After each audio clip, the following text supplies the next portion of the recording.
Continuamos con nuestro módulo 2, componentes de un sistema de agua. El sistema de abastecimiento de agua más complejo es el que utiliza aguas superficiales y consta de 5 partes principales: captación, almacenamiento de agua bruta, tratamiento, almacenamiento de agua tratada y red de distribución.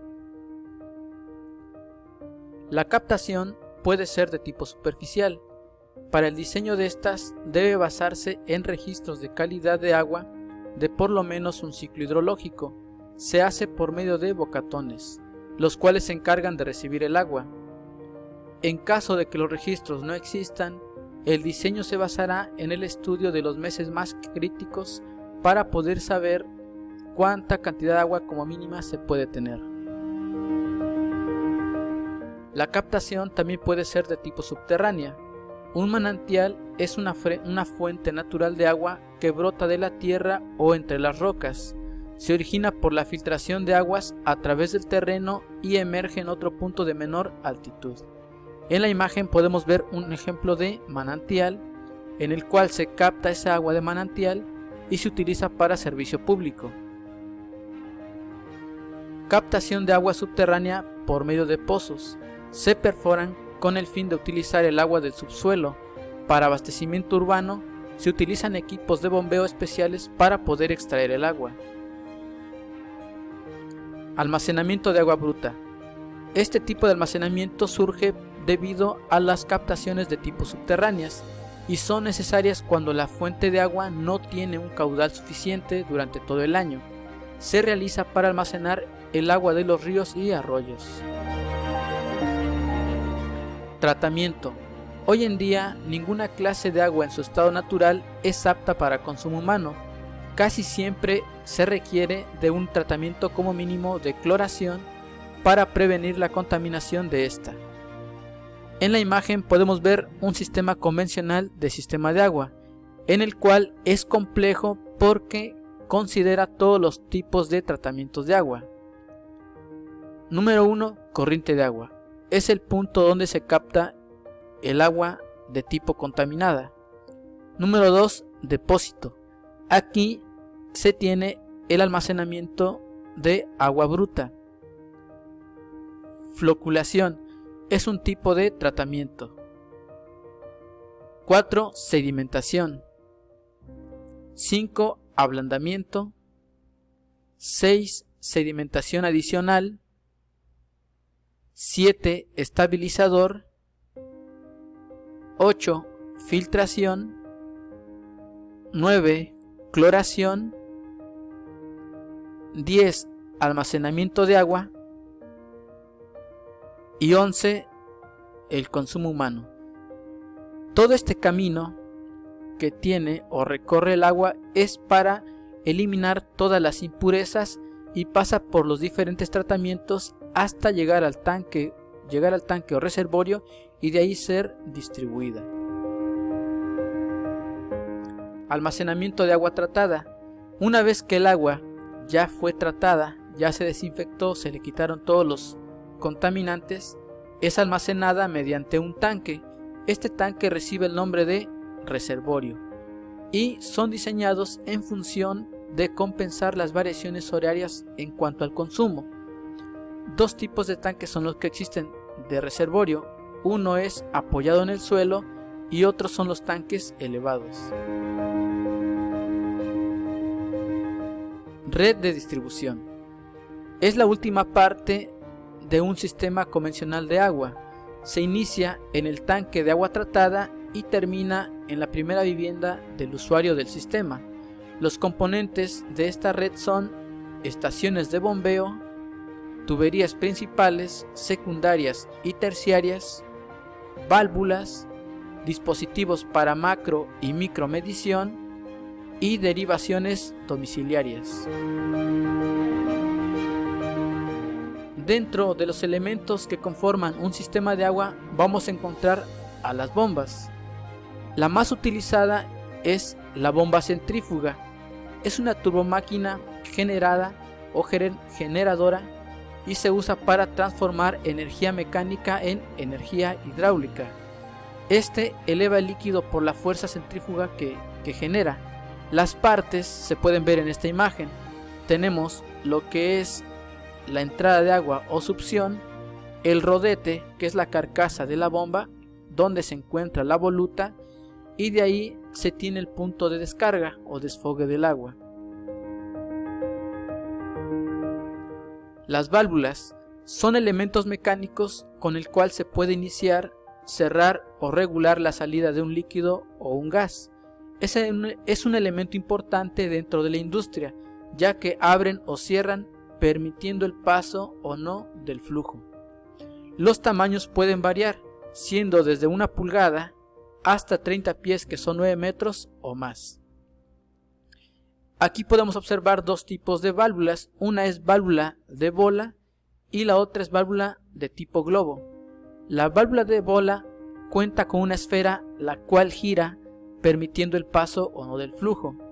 La válvula de globo es un vástago que cuando se gira la perilla tiende a bajar o subir, cerrando o abriendo el paso del flujo. Tipos de parámetros en los sistemas de agua y vapor. Como bien hemos visto en nuestro primer módulo, que existen propiedades intensivas y propiedades extensivas, también vamos a considerar lo que son algunos términos como son temperatura. Esta es una magnitud de tipo referida a las nociones comunes hablamos de frío y caliente, es una magnitud escalar, pero dentro de las propiedades pertenece a las propiedades intensivas. Otro parámetro importante es el caudal. Esta es la cantidad de flujo que pasa en una unidad de tiempo. Normalmente se identifica con el flujo volumétrico o volumen que pasa por unidad de área, dada en unidad de tiempo. Y también se tiene la presión. Hay diferentes tipos de presión. La primera es presión absoluta. Es la presión de un fluido medido con referencia al vacío perfecto o cero absoluto. ¿Cómo se calcula? Mediante esta fórmula, sumando la presión manométrica más la presión atmosférica. Presión atmosférica: el hecho de estar rodeados por una masa gaseosa, en este caso aire, y al tener este aire un peso actuando sobre la Tierra, estamos sometidos a la presión atmosférica. Ya lo hemos visto en algunos ejemplos. La presión manométrica normalmente son las presiones superiores a la atmosférica. Se mide por medio de un elemento que define la diferencia entre la presión que es desconocida y la presión atmosférica que existe. Esta es muy común en las líneas de transmisión. Hablamos de redes de servicio tanto de agua, vapor y aire. Utilizamos los indicadores que son los manómetros. Estos nos indican dicha presión, la presión manométrica. ¿Y cómo se calcula? Haciendo una diferencia o una resta entre la presión absoluta menos la presión atmosférica. Y por último, cuando los fluidos se encuentran en estado de reposo, también existe una presión, que es la presión hidrostática. Es la presión ejercida por el peso de un líquido sobre las paredes y el fondo de un recipiente. ¿Cómo se determina la presión atmosférica? Se determina con esta fórmula, que es igual a multiplicar la densidad del fluido, que es la letra ρ, por gravedad por la altura del fluido. Veamos algún ejemplo aplicando la presión hidrostática. Dice el ejemplo: el tapón de una bañera es circular y tiene 5 centímetros de diámetro. La bañera contiene agua hasta la altura de 50 centímetros. Calcula la presión que ejerce el agua sobre el tapón y la fuerza vertical que hay que realizar para levantarlo sin tomar en cuenta la presión atmosférica. ¿Qué quiere decir? Que el tanque o la bañera supongamos que está cerrada, no existe la presión atmosférica. ¿Cuáles son nuestros datos conocidos? Nos pide calcular la presión hidrostática, también la fuerza a aplicar para poder quitar el tapón. Nuestros datos conocidos son densidad del agua, que sabemos que de acuerdo a tablas, el agua tiene un valor de 1000 kilogramos sobre metro cúbico en densidad. Tenemos el diámetro del tapón, que son 5 centímetros, y tenemos la altura del agua en la bañera, que es de 50 centímetros. Realizamos las conversiones, pasamos todo lo que son centímetros a la unidad base, que son metros. Sabemos que un metro tiene 100 centímetros, por lo tanto 5 centímetros de diámetro del tapón es igual a 0.05 metros, y 50 centímetros de la altura del agua en la bañera es igual a 0.5 metros. Tenemos las fórmulas de área. En este caso el tapón es circular porque tiene diámetro. La fórmula es pi por radio al cuadrado para el área. Para la presión hidrostática, que es lo que nos pide calcular, la fórmula es densidad por gravedad por altura. Y tenemos la fórmula de presión.